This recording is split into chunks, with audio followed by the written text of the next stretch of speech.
Que alegria nós estarmos juntos estudando o Evangelho de São João. É o programa Bíblia no meu dia a dia e ter a sua companhia é muito especial, porque juntos nós estamos lendo a palavra, meditando e escutando a voz de Deus que direciona a minha vida e a sua vida. Esse Deus que não nos deixa sozinhos, mas fala conosco e nos mostra o caminho do céu, o caminho da eternidade. Vamos pedir ao Espírito Santo para que Ele nos conduza no nosso estudo bíblico de hoje. Em nome do Pai, do Filho e do Espírito Santo. Amém. Vinde, Espírito Santo, enchei os corações dos vossos fiéis e acendei neles o fogo do vosso amor. Enviai o vosso Espírito e tudo será criado e renovareis a face da terra. Oremos, ó Deus que instruíste os corações dos vossos fiéis com a luz do Espírito Santo. Fazei que apreciemos retamente todas as coisas segundo o mesmo Espírito e gozemos sempre da sua consolação. Por Cristo Senhor nosso. Amém. Pega a sua Bíblia, o seu caderno, é importante anotar o texto que nós vamos meditar, mas também colher a mensagem de Deus, aquilo que Deus está nos falando. Nós vamos para mais um capítulo do Evangelho de São João. João capítulo 18, versículos de 1 a 11. João capítulo 18, versículos de 1 a 11. Vamos ler o texto e depois meditá-lo. Dito isso, Jesus saiu com seus discípulos para o outro lado da torrente do Cedron. Lá havia um jardim no qual ele entrou com seus discípulos. Também Judas, o traidor, conhecia o lugar porque Jesus muitas vezes ali se reunia com os seus discípulos. Judas, pois, levou o batalhão romano e os guardas dos sumos sacerdotes e dos fariseus com lanternas, tochas e armas, e chegou ali. Jesus então, sabendo tudo o que ia acontecer com ele, saiu e disse: A quem procurais? A Jesus de Nazaré, responderam. Ele disse: Sou eu. Judas, o traidor, estava com eles. Quando Jesus disse: Sou eu, eles recuaram e caíram por terra. De novo perguntou-lhes: A quem procurais? Responderam: A Jesus de Nazaré. Jesus retomou: Já vos disse que sou eu. Se é a mim que procurais, deixai que estes aqui se retirem. Assim se cumpria a palavra que ele tinha dito: Não perdi nenhum daqueles que me deste.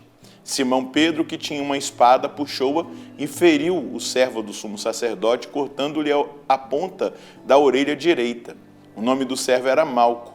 Jesus disse a Pedro: Guarda a tua espada na bainha. Será que não vou beber o cálice que o Pai me deu?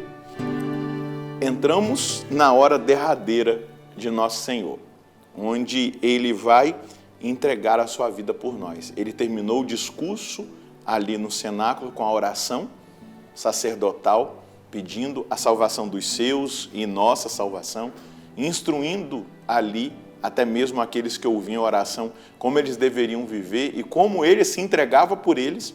Agora a realidade acontece de forma muito concreta e muito dolorosa. Vamos lá, versículo 1. Tendo dito isso, Jesus saiu com seus discípulos para o outro lado da torrente do Cedron. Então eles atravessaram a torrente do Cedron, saíram do cenáculo, desceram, atravessaram a torrente do Cedron e entraram no jardim do Getsêmani. Lá havia um jardim no qual ele entrou com seus discípulos. Também Judas, versículo 2, o traidor, conhecia o lugar, porque Jesus muitas vezes ali se reunira com os seus discípulos. Se reuniu para rezar, para ensiná-los. Então era um lugar de comunhão de Jesus com os seus discípulos. Mas é um lugar profético, é o lugar da prensa do azeite, onde é feito o azeite. Ali tem muitas oliveiras, inclusive até hoje tem oliveiras milenares, bimilenares, que talvez foram testemunhas desse momento de Jesus. Ela é preservada ali no Jardim das Oliveiras. É um lugar muito bonito, é um lugar realmente que nos coloca nessa dinâmica e dimensão de oração, de comunhão com o nosso Senhor. Versículo 3. Judas então trouxe um destacamento de soldados e alguns guardas da parte do chefe dos sacerdotes e dos fariseus, e chegou ali com lanternas, tochas e armas. Então, Judas vai cumprir aquilo que ele trouxe no seu coração, em que ele foi se deixando seduzir pelas suas fraquezas, pela sua ideologia, pelo seu pecado, até que Satanás entrasse nele e o usasse para esse intento. Jesus vai dar a sua vida por nós. Ninguém me tira a vida, eu a dou livremente. Então, vamos continuar. Jesus, sabendo que tudo o que iria acontecer, Jesus, sabendo tudo que iria acontecer-lhe, saiu e disse: a quem procurais? A Jesus o Nazareno. Responderam. Ele disse: sou eu. Judas, o traidor, estava com eles. Quando Jesus lhes disse: sou eu, recuaram e caíram por terra. Eu sou. Vamos lembrar a palavra que foi dita a Moisés lá na sarça ardente? Eu sou. Jesus está dizendo: sou eu. Eles caem, é o poder. Ele é o onipotente. Ele é o todo-poderoso. Ele poderia aniquilar ali seus inimigos. Eles caem por terra diante do poder de Jesus. Mas Jesus não vai usar o seu poder divino. Ele vai exatamente cumprir aquilo que estava dentro do propósito do Pai. Então, Jesus disse de novo: a quem procurais? Responderam: a Jesus o Nazareno. Jesus retomou: já vos disse que sou eu, e se é a mim que procurais, deixai estes irem. Então, aquilo que ele já tinha pedido, aquilo que ele já tinha declarado, que nenhum se perdesse, que nenhum fosse ali maltratado, ele pede: então, libera os meus discípulos. Se vocês me procuram, então levem somente a mim, não é? Versículo 9 vai explicar isso. Assim se cumpria a palavra que ele tinha dito: não perdi nenhum daqueles que me deste.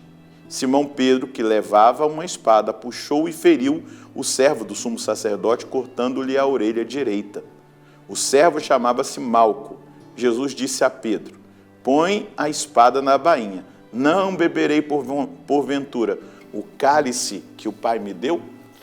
A gente vai olhar aqui dentro da realidade da cultura judaica, da Páscoa judaica, o quarto cálice. É esse o cálice que Jesus vai beber, o cálice da bênção para nós, mas é o cálice do sofrimento, da dor, da humilhação, das feridas, o cálice da condenação, o cálice da crucificação, da morte. O relato de São João não traz o detalhe de que Jesus ali sua sangue ao experimentar, o pavor da morte, mas também o peso dos nossos pecados.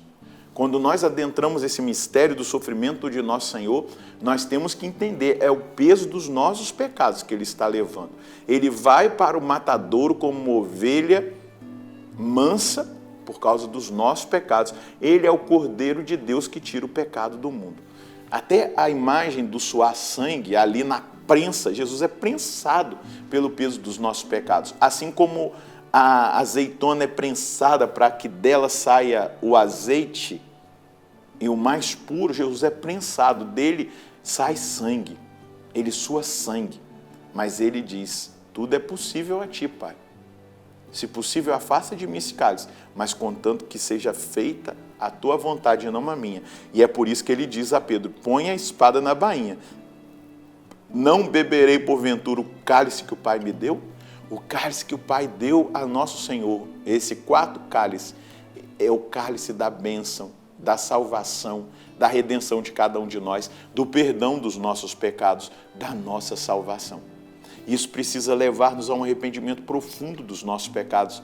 Se alguém que agora está fazendo o estudo bíblico comigo está em pecado mortal, procure imediatamente, o quanto antes, a confissão sacramental, para que você receba o perdão dos seus pecados, para que você faça valer a pena tudo aquilo que nosso Senhor, mesmo por amor a você, Ele assumiu.